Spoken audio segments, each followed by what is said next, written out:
Hello, Ag learners. So from our last lecture, I have discussed about plant tissues. Ngayon naman, titignan natin yung collection of plant tissues. It does form what we call as organs. So titignan natin ngayon sa lecture na ito, ano ba yung mga major plant organs, what are its anatomy, what are its functions, and maybe some konting facts about some specialized organs. So what are plant organs? Well, plant organs, just like animals, ang mga halaman natin, mayroon niyang specialized organs that is very critical in their survival, growth, reproduction, and adaptation. So itong mga organs na to, they work harmoniously para masustain yung buhay ng ating halaman. Your plant organs can be subdivided into two major groups. The first one, we call it as your vegetative organs. So these are your roots, stems, and leaves. Tapos meron din naman tayong tinatawag na reproductive organs which comprises of your flowers, fruits, at seeds. So unahin natin yung ating vegetative organs, particularly the roots. So what are the roots? Roots are subterranean structures. Ibig sabihin, madalas itong mga roots na to ay nasa ilalim ng lupa. Ang pinaka-purpose nito is to anchor the plant para yung halaman natin ay nakatayo, and at the same time to absorb water and nutrients from the soil. So ano ba yung iba't ibang parts ng ating, or ano yung iba't ibang ano yung anatomy ng ating plant roots? So isa sa mga pinakamapapansin nating part ng plant root natin is what we call as the root cup. So yung root cup, yan ay parang takip ng roots. Okay? So ang root cup na ito, yan yung tip ng roots mo that protects the meristematic growth zone tissues. So basically, yung roots na yan, humahaba yan. Okay? Ngayon, kapag humahaba yan, syempre itong part ng roots na to, ng halaman, yan ay napupush through doon sa soil. So ayaw natin na masira yung part ng halaman na yung part ng roots na lumalaki. Yung tinatawag nating region of meristematic zone. So mayroon kang root cap that protects the region of active cell division. Yan. So yun yung purpose ng root cap. At the same time, yung root cap natin, itong root cap na to, nagpo-produce yan ng tinatawag nating mucilage. So mucilage, ito ay isang slimy substance para kapag siya ay dumadaan at nagpo-push through doon sa soil, medyo may lubricant that allows it to smoothly penetrate the soil. Okay?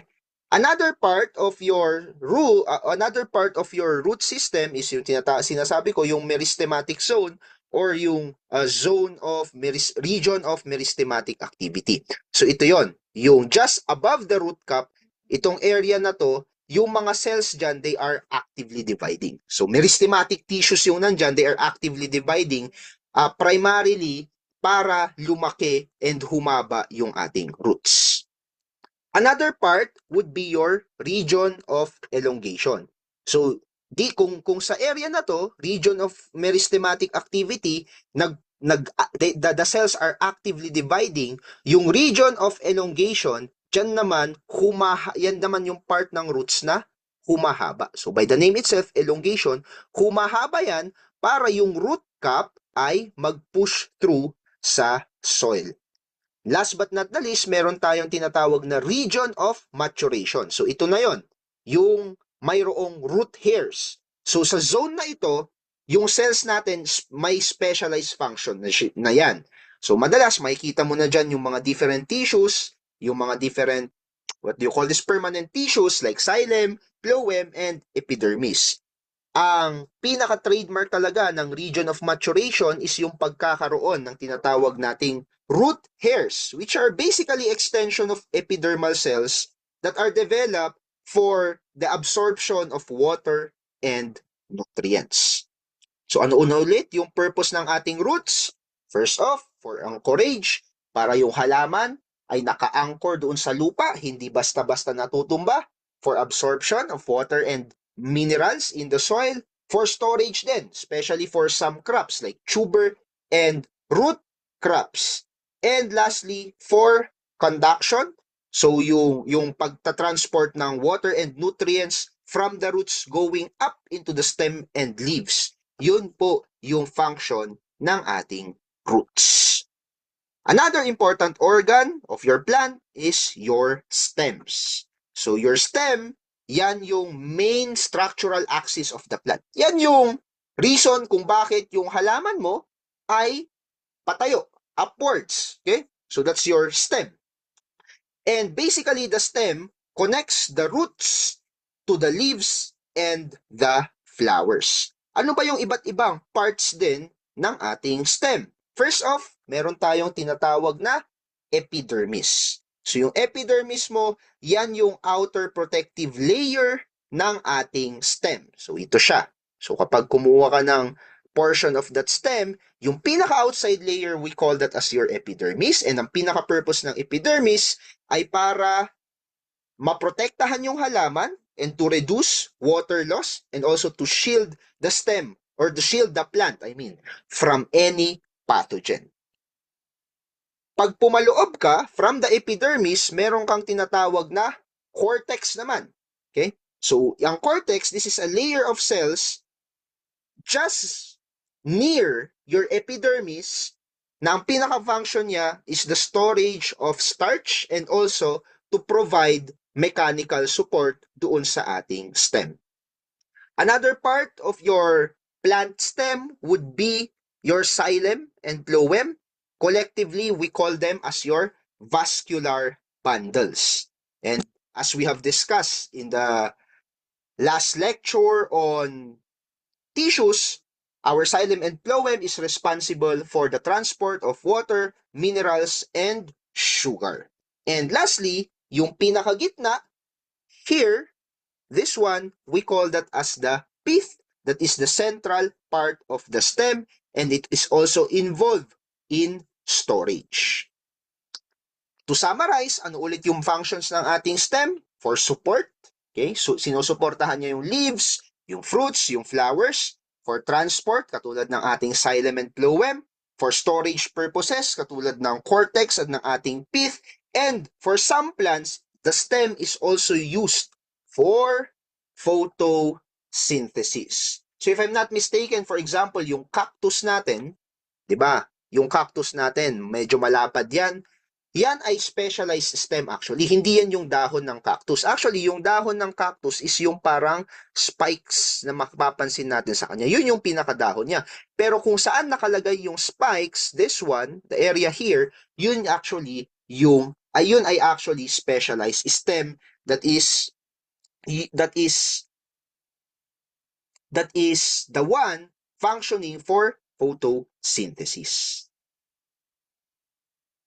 Another plant organ would be your leaves. And your leaves is the primary site of photosynthesis. And photosynthesis is basically the conversion of sunlight into chemical energy, particularly sugar or glucose. Ano-ano naman kaya yung mga different leaf structures na makikita natin sa dahon ng alaman? Umpisahan natin dun sa tinatawag nating cuticle. So ito yon. So yung cuticle mo, yan ay waxy layer doon sa dahon. Ang pinaka-purpose ng cuticle na yan ay para i-minimize yung water loss and at the same time protection din against environmental damage. Kaya kung mapapansin nyo, yung ibang mga dahon, medyo makinang-kinang siya, medyo may pagka-waxy yung kanyang structure, yun ay dahil sa cuticle. Now, below the cuticle, we have what we call as the epidermis. Ito siya. So yung epidermis naman, this is now a layer of cells covering the upper and lower surfaces of the leaf. So yung epidermis na yan yung parang pinakabalat ng ating dahon. Makikita yan sa ibabaw at sa ilalim ng dahon. And ano ang purpose ng epidermis? It also protects internal tissues and reduces water loss. Kaya sa epidermis, nandyan makikita natin yung stomata, which is very important for gas exchange. Below your epidermis, meron tayong structure dito na ang tawag ay palisade mesophyll.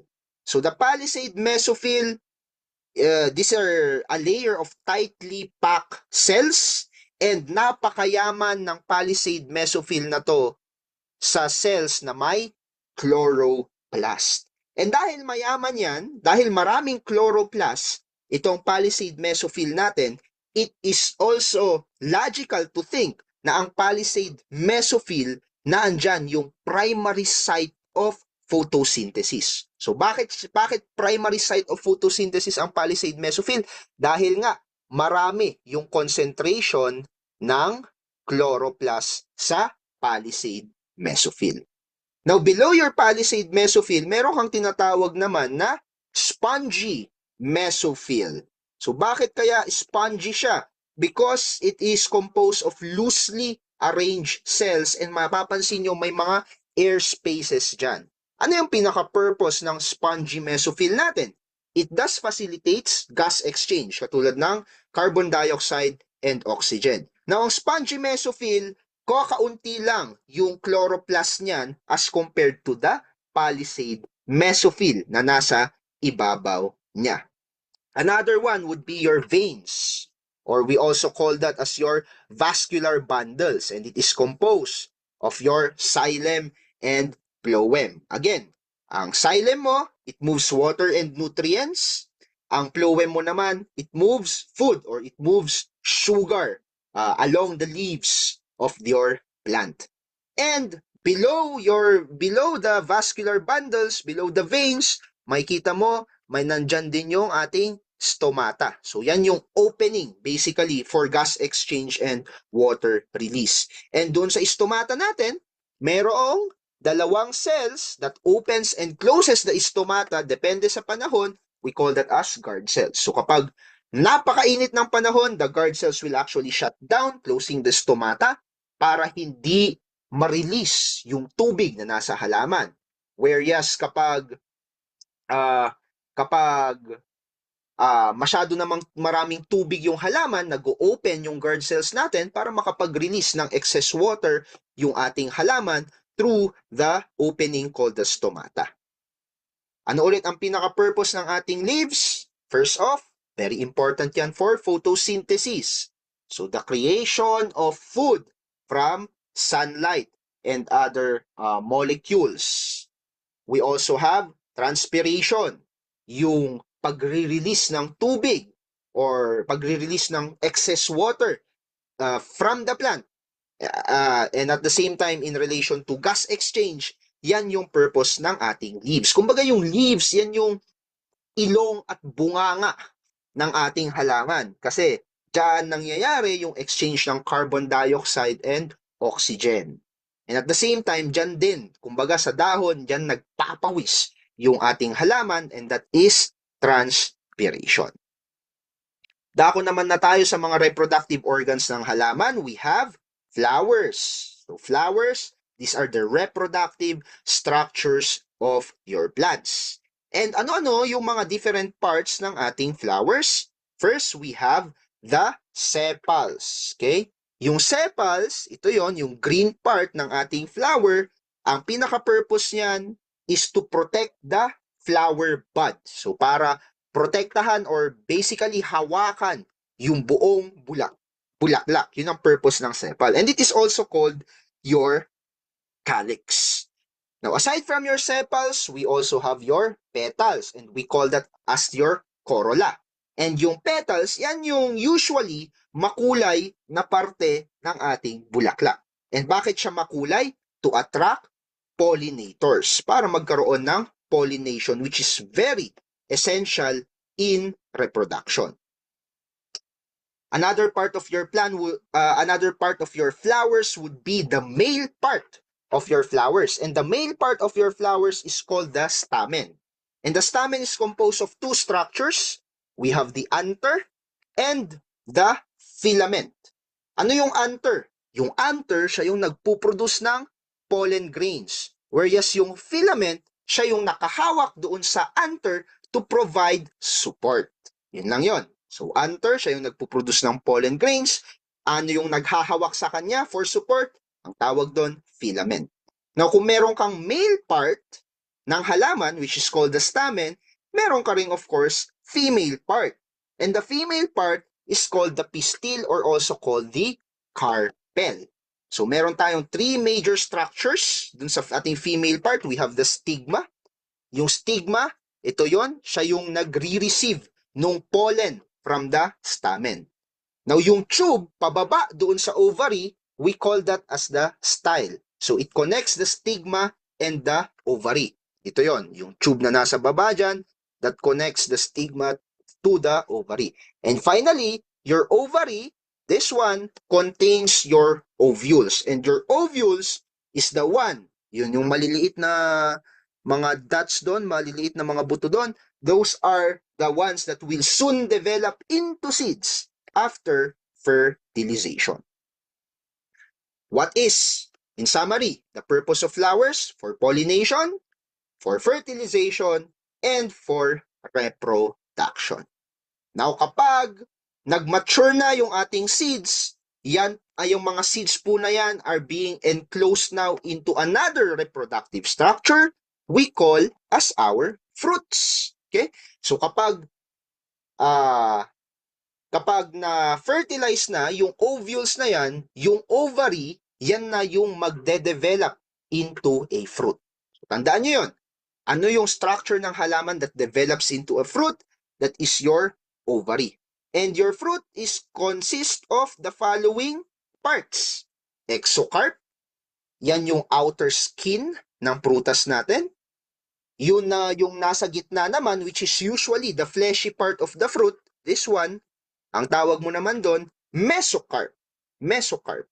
And then yung inner portion that usually protects the seeds, so the inner layer surrounding the seed or the seeds, you call that as your endocarp. So yung exocarp, yung nasa labas with the word ex, mesocarp, nasa gitna, so yan yung fleshy part, endocarp naman, yan yung mismong nakapalibot doon sa ating seed or seeds, we call that as the endocarp.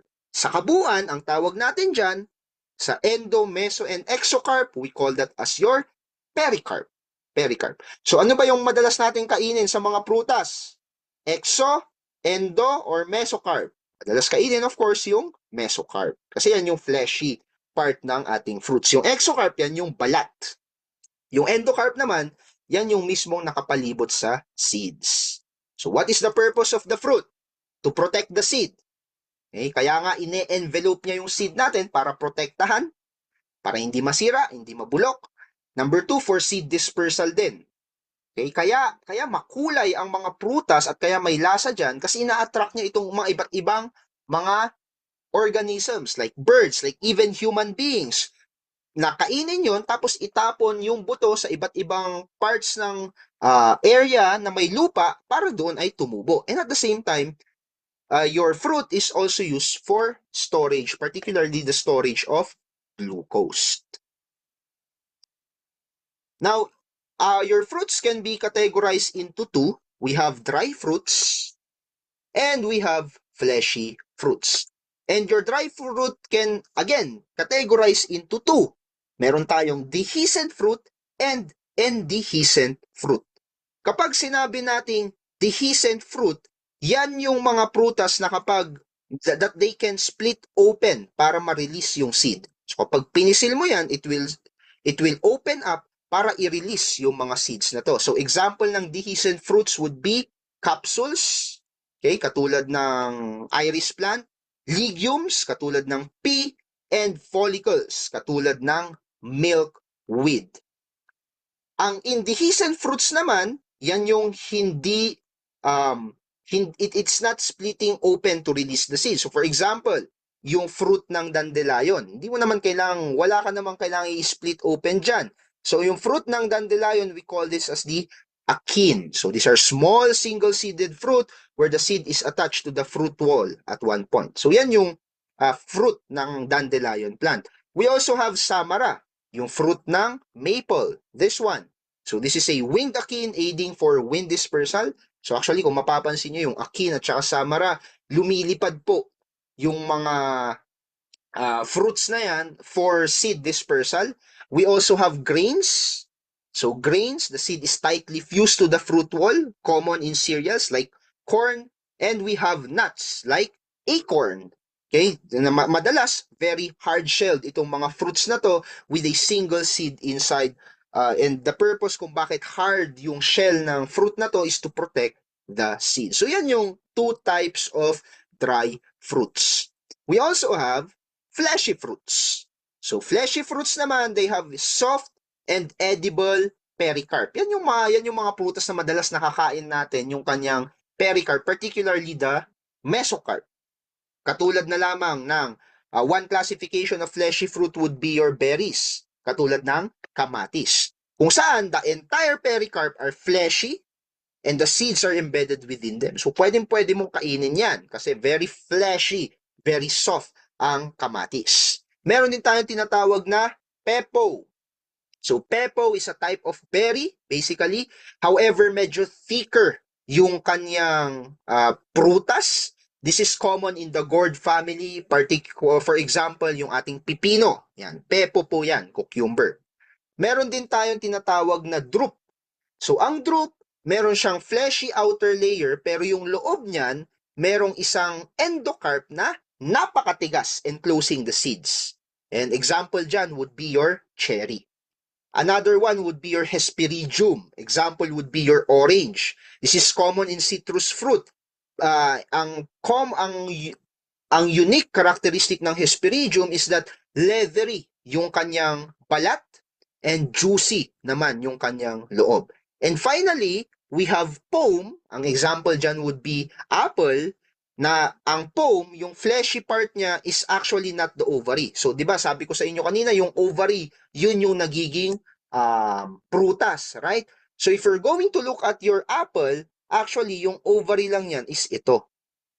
Yung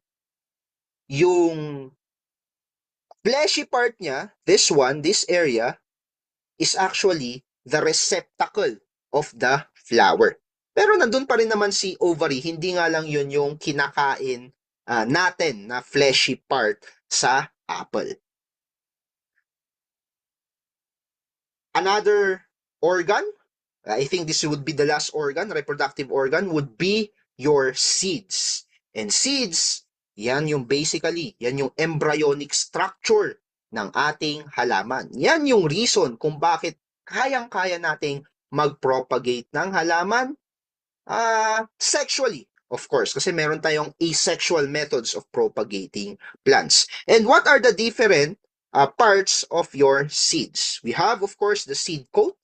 Ang pinaka-purpose ng seed coat is to safeguard the embryo. So ito siya. So yung pinakalabas niya that protects the outer layer of the seed is the seed coat.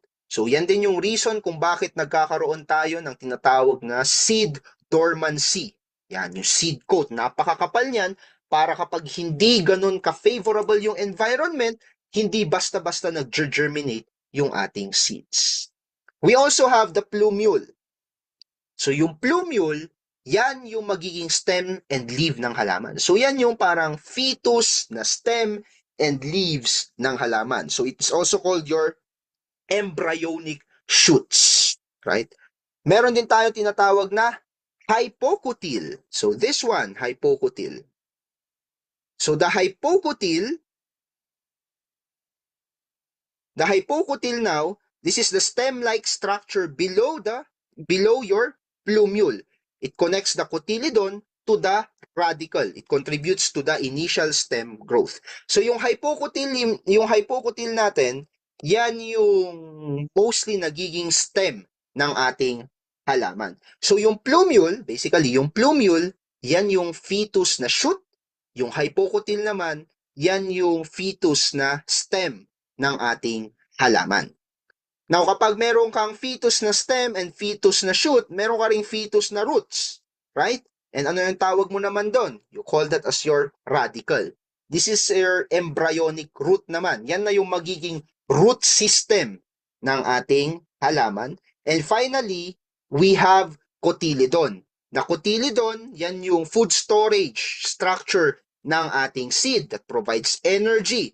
It provides nutrients para doon sa developing embryo. So these are the different parts of our seeds. Now, based on cotyledon, na-cover ko na to doon sa classification of crops. Based on the cotyledon, meron tayong mga halaman na iisa lang ang cotyledon at meron tayong mga halaman na dalawa ang cotyledon. So there are what we call as monocotyledon plants and dicotyledon plants, or monocots and dicots. So ano yung difference ng mga to? So sa monocot, ang isipin lang natin, kapag sinabi mong monocot, single cotyledon lamang yan. Okay? So usually dahil 'di ba ang cotyledon is a food storage, dahil isang cotyledon lang ang mga monocots natin, madalas mayroon yang endosperm. Ito 'yon. So yung endosperm na yan yung nagpo-provide ng additional food to the baby plant. Okay? So yun yung monocot or monocotyledon. Kapag naman mga dicots or dicotyledon plants, dalawa yung kanyang cotyledon. So dahil dalawa yung kanyang cotyledon, madalas yung kanyang, what do you call this? Yung endosperm niya, hindi ganun karami. Kasi nga, dalawa yung cotyledon niya, dalawa rin yung food storage na nagpo-provide para doon sa baby plant. Okay, so yun yung difference between the two. Ang monocot natin, example niyan would be corn. So yung mga grasses natin, like corn, sugar cane, yan, monocots yung mga yan. And dicots naman, mostly the plants that we see, like our legumes. And in relation to seed germination, meron din tayong two types of germination. We have epigeal and hypogeal.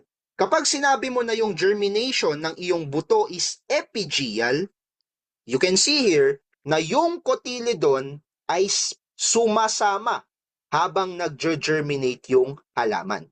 So, what happens is the cotyledons are pushed above the soil as the seed grows. Kaya yung cotyledon, above ground siya makikita. That's epigeal. Ano example dyan would be your beans, castors, and sunflowers. Whereas yung hypogeal naman, yung cotyledon mo, mag-i-stay siya underground. Tutubo yung halaman pataas, pero yung cotyledon, it will stay underground. Example dyan would be your maize, peas, and mango. So that is a holistic discussion on the different plant organs, and I hope mga ka-ag learners that you've learned something new, something insightful today.